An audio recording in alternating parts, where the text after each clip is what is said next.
नमस्कार।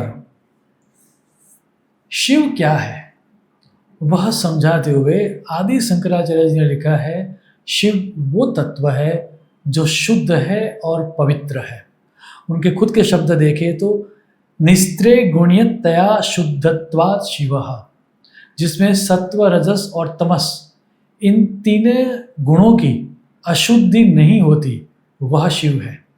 बात यहाँ पर भी नहीं रुकती। शंकराचार्य जी उससे भी आगे जाके ये कहते हैं, स्वनाम स्मृति मात्रेण पावयन शिवः, जिसका नाम सुनने से ही जीव पवित्र हो जाए, वह शिव तत्व है। इसी शिव तत्व की उपासना करने का जो समय चुना गया शास्त्र में, वह है शिवरात्रि। अब क्यों शिवरात्रि इतनी महत्वपूर्ण है, वह समझने के लिए हमें जाना पड़ेगा पुराणों की ओर। शिव पुराण में पार्वती जी शिव जी से पूछती है कि केन धर्मेण संतुष्टः प्रसन्नासि महेश्वरः लघूनामपि प्रयत्नेन तद्वत् प्रभु सत्तमः। अर्थात भुक्ति चाहिए, अर्थात वर्ल्डली प्लेजर चाहिए, या फिर मुक्ति चाहिए। ऐसा कौन सा व्रत है, ऐसा कौन सा उपाय है जो करने से आप लघुनापि प्रयत्न, अर्थात थोड़े ही प्रयत्न में संतुष्ट हो जाते हो। क्योंकि स्कंद पुराण कहता है कि आयुष्य अल्प अल्प वीर्यांश्च दृष्ट्वा लोकान महेश्वर निस्तारकेन पुण्येन जायते तद्वद प्रभो। अर्थात यहाँ पर भी पार्वती जी यही पूछती है कि कलयुग में लोगों का आयुष्य कम होगा, सामर्थ्य भी कम होगा कि वो घंटों घंटों तक उपासना कर पाए, दिन दिन तक उपासना कर पाए।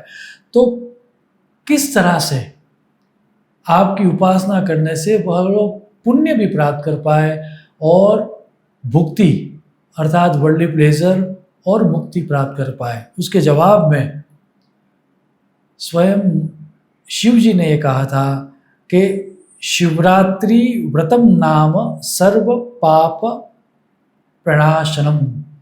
अर्थात शिवरात्रि का वो व्रत है जो करने से मैं कम प्रयासों से संतुष्ट हो जाता हूँ। अब शिवरात्रि के दिन क्या करना चाहिए? ज़्यादातर लोग मैंने देखा है दैट इधर उपवास रखते हैं, फिर रात्रि को मंदिर में जाएंगे, भांग पिएंगे, या फिर एंटरटेनमेंट में पूरी रात्रि को गुजारते हैं। कुछ सो कॉल्ड रिलीजियस कल्ट पूरी रात्रि का जागरण तो रखते हैं, लेकिन जागरण रख के क्या करना चाहिए वो समझना बड़ा ही आवश्यक है। और उसके बारे में बात करते हुए स्वयं शिव जी ने ये कहा है कि क्या करना चाहिए। शिव जी ये लिखते हैं, उपवासम प्रभाते तु चतुर्दश्याम समाचरेत रात्रो जागरणम कुर्यात मद रूपम तत्र चिंतयेत। अर्थात फास्टिंग करना है शिवरात्रि की दिन को, लेकिन रात्रि को जागरण करना है। कैसे? तो शिव जी कहते हैं मद रूपम तत्र चिंतयेत।